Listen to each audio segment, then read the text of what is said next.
Pisces, thanks for joining me. This is your astrology forecast for January 2016. It's really nice to be with you today. A couple of things coming up for you in January. I hope you're excited about the new year.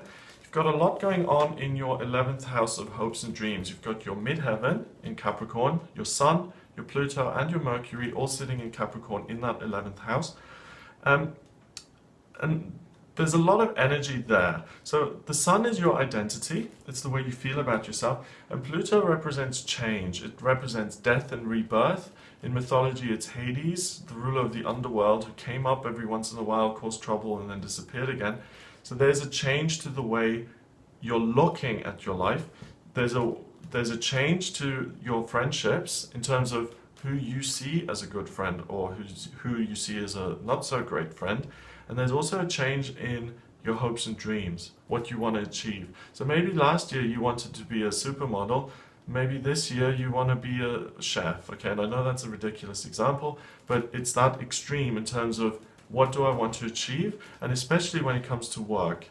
So if you're a Pisces and you're in the process of really figuring things out and undecided about your work, that's normal. That's the process you're going through. And by staying with the process, feeling those feelings, which aren't always very comfortable, you will get a great message and a great truth come out of that. Pluto and the Sun, they move more closely towards each other as January progresses, and they really occupy the same space on the 6th of January. They both sit at 15 degrees of the 11th house. And then they move away from each other and they break their connection on the 17th of January. So you will feel this most keenly, most strongly on the 6th, and it will finish and it will end on the 17th. So ask yourself those questions and engage with the process. When I say engage with the process, don't distract yourself by going to the cinema or having a bunch of sex or eating a whole lot of food, doing anything just to not to feel this uncertainty. Engage with the process and it will really bless you with an answer. On the 2nd of January, Mercury, the planet of communication, moves into your 12th house in Aquarius. Okay? You will feel inspired to do something great for humanity. And it's almost like a whim. Something over the top appears in your head and it's like, oh yes, I can help, I can do this. And it's something that you're not going to feel very keenly. The idea will be there, but the actual follow through, the practical work that follows the idea will come much more sparingly, okay? So you're full of ideas on the 2nd, you're not so much full of actual action, so be careful with what you commit to, be careful with what you say yes to, be careful what work you take on the 2nd, because you're going to be a little bit overconfident and over-eager, and then not do anything and flake out afterwards. On the 3rd of January, a T-square occurs, that's between the Ascendant, the Moon, and Mars, and that peaks with that Mercury that I just spoke about. So you're going to have a lot of good money ideas. You're going to really want to make some money, improve your sense of belongings. On the other hand, you're also going to be very careful of ruffling feathers. And you're going to be a little bit frustrated when it comes to other people and the role they have to play. So don't trust your judgment so much when it comes to other people and what other people are asking of you. You're going to react in a way that is a little bit over the top, and that really you're going to look back on and say, oh God, I wish I hadn't signed up for that, now I've got to do it. On the 4th, Mars goes into Scorpio, that's in your 9th house, and Mars is the soldier, okay? He really wants things. He just says, I've got a job to do, I'm a man, I'm powerful, I'm strong, I'm going to go out and do it. In Scorpio, Scorpio is the darkest sign of the zodiac. It's like death, it's getting to the truth, it's like looking at, you know, sex, being, life, and it's really like huge, big, dark themes. So this soldier, he's like, I'm going to go to this war and I'm prepared to die for it, okay? I know I'm not going to come out of this alive. I'm going in and I'm going to give everything I've got. This is like a desperate man, a very fatalistic man. That's in your 9th house of growth, expansion, and travel. And it's like, it is so important to me to just learn something new, to become, to experience something new within myself. If I don't do it, I will crumble and I will fall apart. Remember what I said earlier at the beginning of this month about this new sense of identity appearing, about your friendships and what your working hopes and dreams are? This Mars is going to drive you to learn something new. So you've got to be very careful. If you want to do something different in your working life, then be very clear on saying, okay, I'm going to leave the old thing behind and I'm going to do something new. Because then you give that Mars the leeway to say, yes, let's learn, let's do something, let's throw ourselves and let's be consumed by something else utterly. If you say, I'm happy with what I'm doing, I'm going to stay doing it, you kind of keep that Mars in check, and it's like, okay, I'm not being let out, I just have to kind of sit here and get over these feelings. If you want to make changes, it's a very intense time. You will really just commit yourself head over heels, heart and soul and everything to this new thing. If not, you will experience a period of discomfort. There's no right or wrong here. It's about where you are with your life. If you're completely thrilled with what you're doing, fine. If not, make the changes. It's going to feel unbelievably strong. Mercury goes retrograde on the 6th of January, and it does that in your 12th house. Mercury retrograde is when the planet seems to be going backwards, and you have to look at different ways of communicating and expressing yourself. For you, this Mercury in your 12th, it means that you become less focused on other people or the truth of the matter, and I think you become a little bit more focused on yourself and really what you're trying to figure out within yourself. It's going to be much easier for you to make sense of your own desires, your own needs, than connecting with other people and trying to figure out their needs. So really focus on the inner, do the inner work rather than being there for everyone else. Neptune sextiles your rising sign during this time as well. Neptune is in your first house in Pisces, in your sign, and it sextiles the Ascendant, which is in Taurus. So the way to get clear on what you're experiencing and what you're doing, if you're not that certain about it, you can get real clarity and a real strong message by putting it down on paper, or by recording it, or by putting it in some practical format. So if your head is like that, a washing machine, I don't know which way to go, write it down, it will provide you great clarity. On the 8th of January, Jupiter and the North Node are in your 7th house, and they oppose your Neptune, your ruler there, and your Chiron. And they form a... Do they form a T-square? No, they square the Moon, which is in your 10th house. Okay, so you're going to really be in a good place with other people. I think around this time of the month, the 8th of January, you will also be now quite clear on what it is you want to be doing and how you can overcome past disappointments. And it will give you a very certain and unshakable belief in what you need to be doing to get your career to a place where you want it to be. So the first week is turmoil. The 8th is, it's so quiet and clear, you can hear a needle, a pin drop, because it's like, ding, I know what I'm supposed to be doing. Saturn and Venus are also in your 10th house, both in Sagittarius. You have faith that you can create structure. You have faith that you can find a career that you love and enjoy, and you feel at ease going through the process of doing it. Oh, this is amazing. This is like Pisces finding its life purpose. If you already know what you're doing, you will get an even stronger sense of, yes, what I'm doing is right. If you have no idea what you're doing, you will get a real sense of clarity around that for the first time ever. Mercury goes into Capricorn on the 9th of January. It joins your 11th house, and it's still in retrograde, so the antennas are kind of pinging there. In terms of your friendships, again, I think you're working through certain issues with people. You're much clearer in terms of what you like, what you don't like. But again, the biggest thing that you're doing differently and that you're getting much clearer on is your working expectations and what you'll be doing in future. The new moon also occurs in that house on the 10th of January, and the new moon is when the moon is completely black and it pulls in new energy. So this new moon in Capricorn pulls in ambition, drive, practical action into your work, how you can realize your hopes and dreams through that work, and you're going to feel very much grounded, very unlike yourself, very, very practical. You'll know what you're supposed to be doing. This is the strongest energy that's in the chart until the 13th. So take those 3 days to really iron out, or to really, well, hammer out really what you're wanting to do, and really put some seeds of intention in place, really put some practical plans down so that you can pursue them and move forward with them. On the 15th, there's a T-square. Oh, by the way, remember that grand trine that I just mentioned, did I mention it? I mentioned the new moon.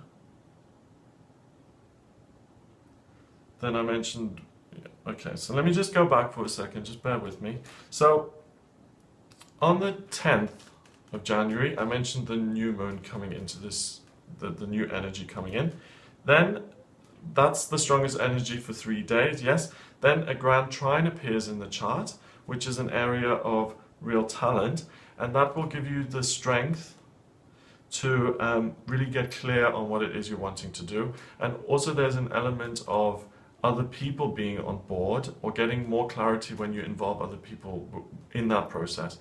That grand trine lasts until the 21st of January. Okay, so that's an 8-day period where you can really, really hammer things out, like I said earlier. On the 15th is when that T-square appears, but that's happening at the same time as that grand trine is still in place. So remember that the 15th will be a very kind of highly charged time of the month. It will be a highly charged energy for you. That T-square is now between your Chiron and your Jupiter, and it peaks in your 10th house of career. So there will be a real connection and a real sense of love and ease with other people. And now you're starting to get a little bit of a sense of doubt within yourself. The way to overcome the doubt that appears on the 15th is basically because there's so much going on, you just feel a little bit frazzled. Don't worry about that. Think about, what is it that I love? What would love do in this situation? How would love move forward? That's going to be your key out. So the 15th is a little bit of a frantic day. Think with love. The 17th sees the Mars planet in Scorpio opposing the moon in your 3rd house. So Mars, again, the desire, the drive to go somewhere, to achieve something, that is in Scorpio in your 9th. So there's going to be a desire to explore something different. Whereas the truth on this day is the moon in Taurus in the 3rd house, and that's saying communicate what's already there. Ignore what's outside.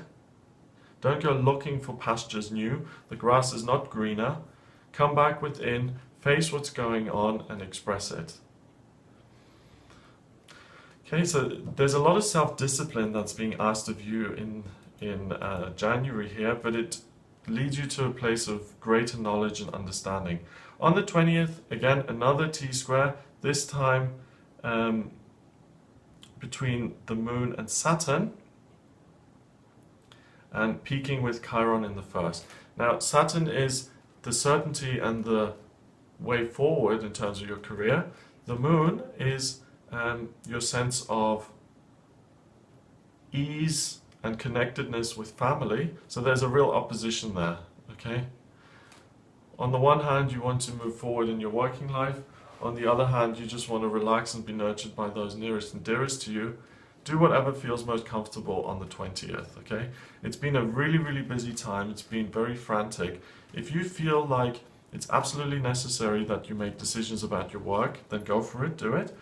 If you feel like, oh, it's just been too much, I'm so stressed, I just need to relax a bit, then spend time with family and just spend time recharging. Again, it's not something I can decide for you. It's something that you need to judge and decide for yourself. On the 21st, the Sun goes into Aquarius in your 12th house. And this is about now thinking of other people, thinking of how you can be of service and how you can lighten things up, especially by taking practical action. So this is a day of getting outside of yourself by acting rather than thinking. A new Grand Trine appears in the chart on the 22nd. That's for one day only, and that's in water, in your element. It connects your Neptune and your Chiron in your first house, the Moon in Cancer in the 5th, and your Mars in Scorpio in the 9th house. And this is a wonderful day for romance. This is the best day for romance, and it's about finding romance when you explore something new, when you are in a situation or a place that you haven't been in before. So try something that's completely fresh. And in terms of the potentials, each of these days has certain benefits and liabilities. So far, this is the best day for you, romance-wise, to bring something new into your life. On the 24th, Venus goes into Capricorn, and that's in your 11th house. So again, Venus in Capricorn is very cerebral, it's very grounded, it's very practical, and this gives you a greater sense of decision making now. Again, about where you see yourself in future, which relationships serve you, which don't serve you. It's a great time to let go of people who just either criticize you or who make your life more difficult, and it's a really good time to hammer out those plans for the future. That's now with you for the rest of the month, so you feel much more stable and at ease within yourself from the 24th. It's also the day of the full moon, and the full moon is a blossoming. The energy is showered over planet Earth, and this full moon is in Leo.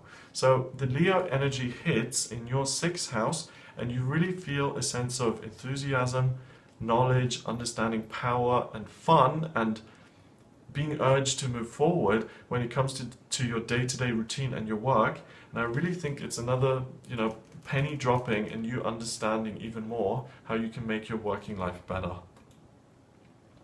A T-square on the 26th between Neptune, the Moon, and your Ascendant in Gemini, that signals you dreaming a little bit about who you can be, comparing yourself with other people, and really talking about that at length and making yourself unhappy. Never compare other people's outsides with your insides. It doesn't work. It just makes you miserable. Again, the message is to focus inward, not outward. 27th sees the Moon and Jupiter and the North Node all conjuncting in your 7th house of relationship, and this is a great day to amend relationships that are difficult in your working life, in your family life, and in your romantic life.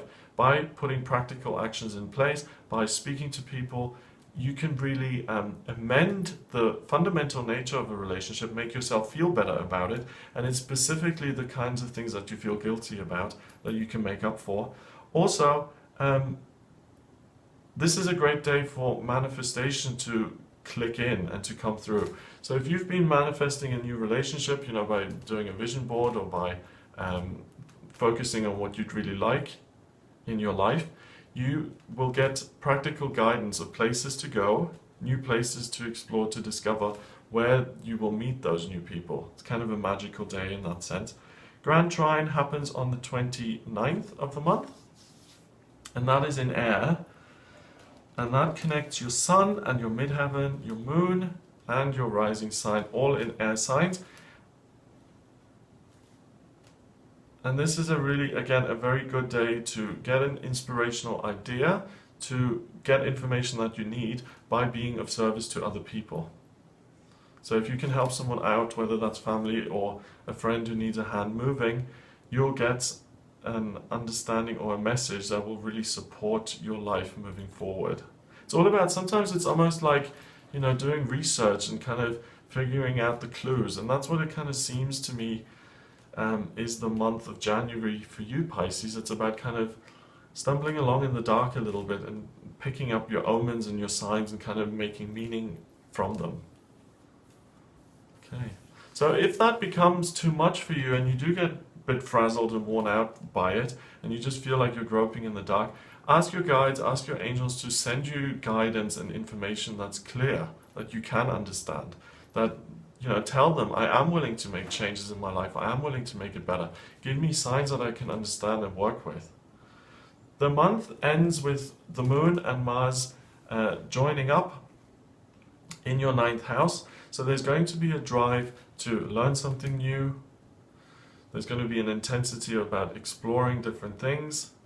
discovering the true feeling nature of someone else and to really get into the truth of a situation, and it's really, really intense. Okay, so if you don't want some big kind of scene with another person on this day, or if you just want to keep things quiet, then fulfill that need by either going on a trip or traveling or learning something new, or by doing meditation and discovering something about yourself. If you do feel like you want to hash it out with another person, 31st is the day to do it. So I hope that's given you some sort of insight into what you'll be working with in January. If you would like a private reading with me, please visit my website. It's gregoryscott.com. Click on the readings tab and you'll see the types of readings that I offer: astrology, tarot, and numerology.